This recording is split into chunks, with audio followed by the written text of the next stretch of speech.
بسم الله الرحمن الرحيم. الحمد لله رب العالمين، وأصلي وأسلم على المبعوث رحمة للعالمين، أما بعد. اللهم إني أعوذ بك من الهم والحزن، وأعوذ بك من العجز والكسل، وأعوذ بك من الجبن والبخل، وأعوذ بك من غلبة الدين وقهر الرجال. اللهم إني أعوذ بك من المأثم والمغرم. دا دعا رسول الله صلى الله عليه وسلم یو جلیل القدر صحابي ابو امامه رضی الله تعالی عنه ته ورښودلې وه د قرض د خلاصېدو په باره کې، چې کله په هغه باندې قرضونه وو او پریشانیانې وې، نو رسول الله صلی الله علیه وسلم دا دعا ور وښودل چې دا دعا وایه او الله به ستا قرضونه خلاص کړي. د دې دعا کم الفاظ چې دی او په دې کې چې رسول الله صلی الله علیه وسلم کم الفاظ ذکر کړي دا ډېر عمیقه معنا لري، او د دې وجې نه په دنیا کې چې څومره خلق د اقتصاد په باره کې او د قرضونو په باره کې خاص کر فردي دخل په باره کې خبرې کوي، نو ټول د دې حدیث ګر چاپیره تاویږي را تاویږي. اگر که هغوی به دا نه وایي چې موږ د دې حدیث نه اقتباس کړی یا د حدیث نه، خو د دې حدیث کې د قرض ټول اسباب ذکر شوي دي چې په انسان باندې قرض راځي او مشکلات راځي، نو هغه دا مشکلات دي. نو د دې وجه نه دا دعا انسان باید همیشه ووایي او زده یې کړي او دعا او معنا یې هم زده کړه. محترمو، نن به زه بعضې هغه اسباب در وښیمه چې انشاءالله په هغه باندې به انشاءالله ستا قرضونه ادا شي، او که ادا نه شي انشاءالله ادا کېدو ته به نږدې شي. اول هغه سبب چې ستا قرضونه در کموي هغه دا دی چې باید ته د قرضونو نه ځان وساتې. اسلامي شریعت، موږ د اسلام دعوه کوو، ډېر تشدید او ډېره سختي یې کړې د قرض په باره کې چې ډېر زیات مجبوره نه قرض باید وانخلې.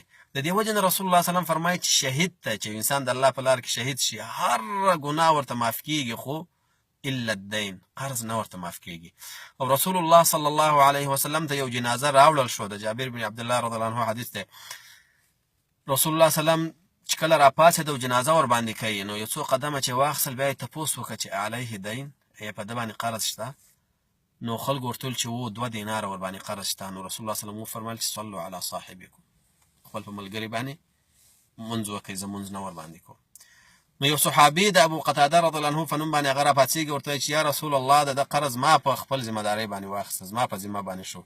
نو بیا رسول الله صلی الله علیه وسلم په هغه باندې جنازه وکړه، او بیا یې بار بار د ابو قتاده رضی الله عنه نه تپوس کوو، سبا یې تپوس وکړو، بل سبا یې تپوس وکړو چې هغه پیسې دې ورکړې که دې ور نه کړې، هغه ادا دې کړې او که دې ادا نه کړې. نو ابو قتاده یو 2 ورځې وروسته بیا ورته وویل چې ما پیسې ادا کړې. نو رسول الله صلی الله علیه وسلم ورته وفرمایل چې الان بردت جلدته، اوس تا د هغه پوستکی او د هغه چمړه او د هغه پوټکی چې دی هغه دې یخ کړه، یعنې اوس پورې په هغه باندې تکلیف و، اوس دې د تکلیف نه خلاص کړه. نو د دې وجې نه انسان باید کوشش وکړي چې قرض وانخلي، او دا ډېره مهمه خبره ده، خاص کر په کمالیاتو کې، ځکه علما کرام فرمایي چې د انسان حاجت په دنیا کې چې انسان ورسره روزمره تعامل کوي هغه 3 شیونه دي.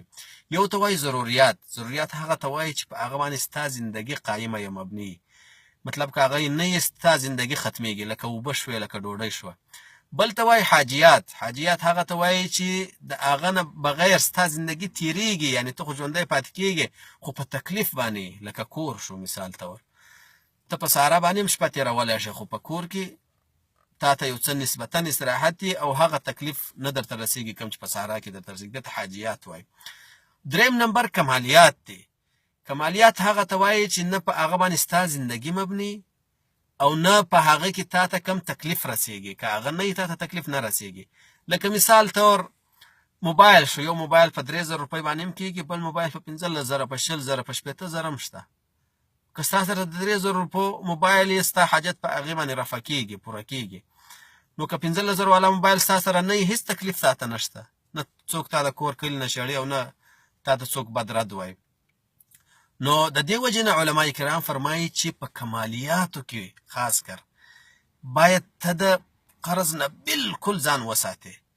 که په ضروريات او حاجیاتو کې وکړې خو خیر دی، خو په کمالیاتو کې د ځان د قرض نه وساته. او نن سبا چې وګورې د اکثره خلکو، زه چې خاص کر څوک پیژنم چې قرضونه ور باندې دي، د هغوی قرضونه د کمالیاتو د وجې نه. یو کس ما ته وویله چې په ما باندې قرضونه دي، نو ما ورته ویل چې ستا څو زامن دي؟ راته ویل چې 3 زامن مې دي او 3 سره ځوانان دي.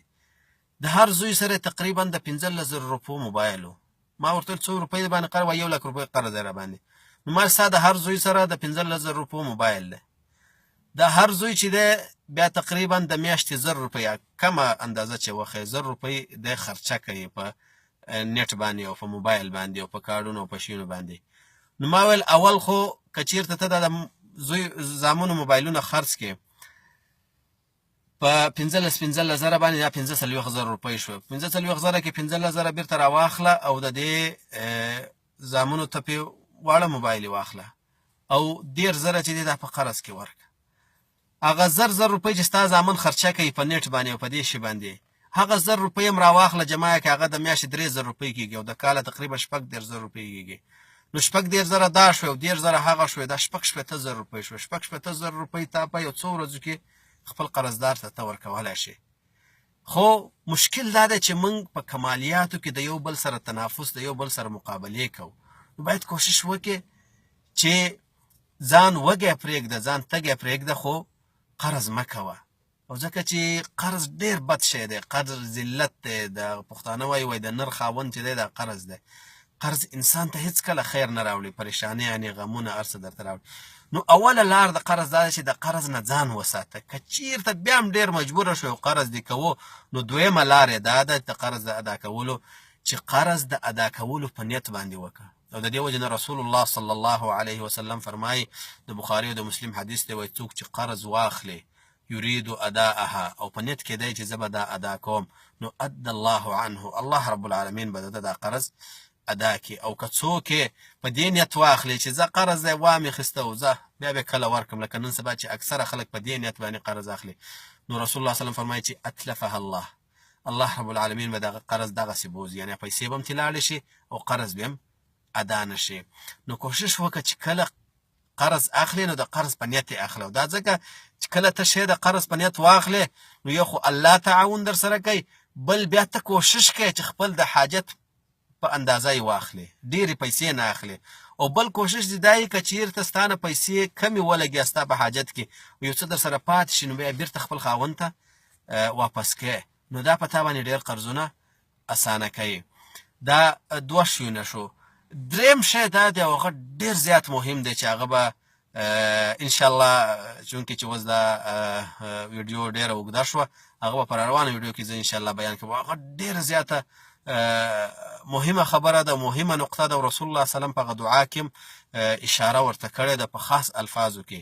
نو الله رب العالمین دې د ټولو قرضدارو قرضونه اسانه کړي او الله دې هغه ادا کړي او الله رب العالمین دې د خلکو مشکلات او زموږ مشکلات او د ټولو مسلمانانو مشکلات حل کړي. واخر دعوانا ان الحمد لله رب العالمين.